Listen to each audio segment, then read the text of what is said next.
Palit tayo ng ano dito guys, magnetic contactor. So ito yung nabili natin guys, oh. Magnetic.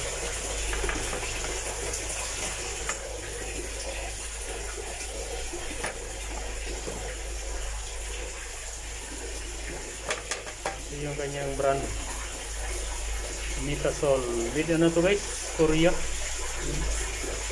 Made in Korea. Okay guys, palitan na natin. Ano po guys, natanggal ko na yung ano, yung luma.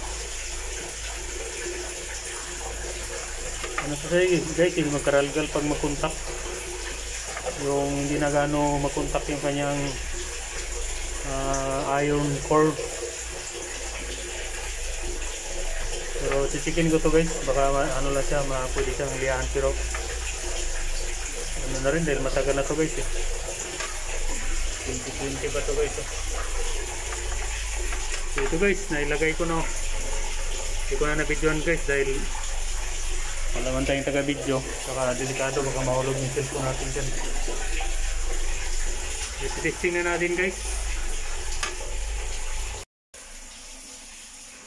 Palitan na natin guys ito, bago magnetic.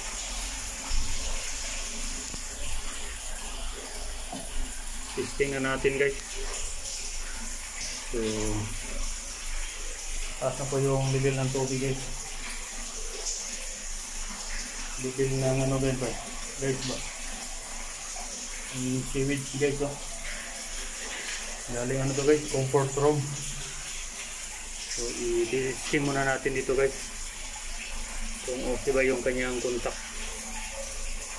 Tanggalin muna natin yung wire dito sa papunta dun sa motor para sigurado tayo na mayroong mali sa ating ginawa kaya hindi po mapiktuhan yung ating motor. Tinanggal na natin guys yung wire. Iuna natin, ilagay mo natin sa automatic select.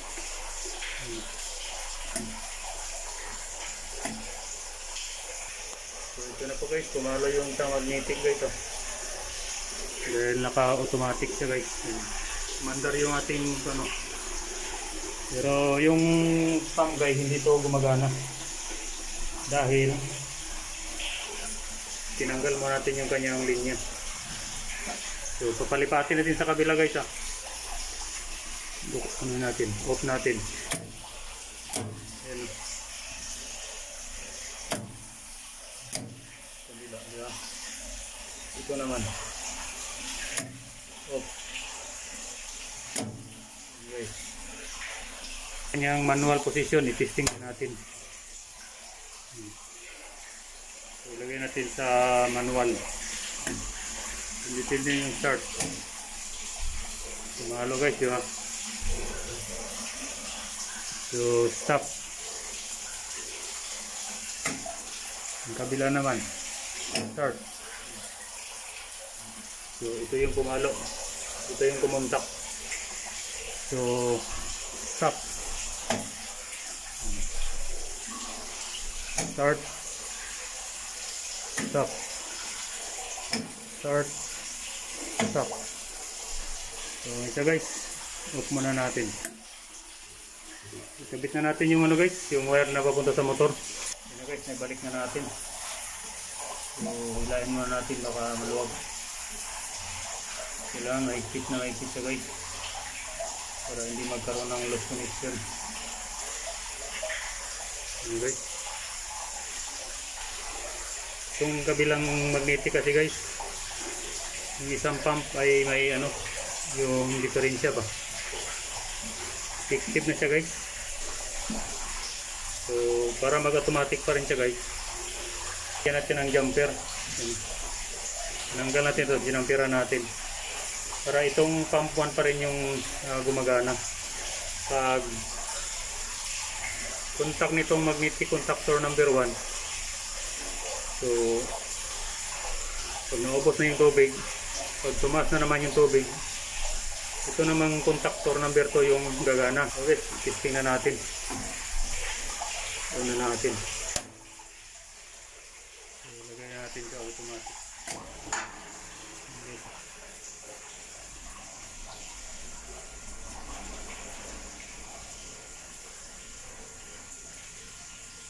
Nagana na po yung pump guys.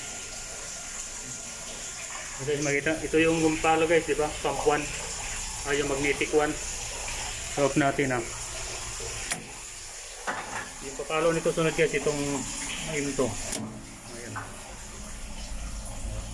So ito pa rin yung gumagana. Yung pump 1 pa rin. Okay na guys. Bye bye. Thank you. Off na siya guys. Automatic off to guys. Dahil meron tong ano, float net. Yun. Yung float base na yan siya yung mag-contact guys para yung pump ano na niya i-off na ba. Ayan. Anong connection yan, normally close pa rin siya sa ngayon, nakababa na siya, normally okay na po yun. Tapos itong isang ano dito, float switch, ito naman yung sa taas na level.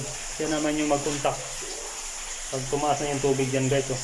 Yung tubig pag umabot na dyan sa level na yan, itong process na to mag-contact na siya, mag-ano na siya, normally close. Paganayin niya yung pump para yung tubig dito ihigopin na po nung ating submersible pump.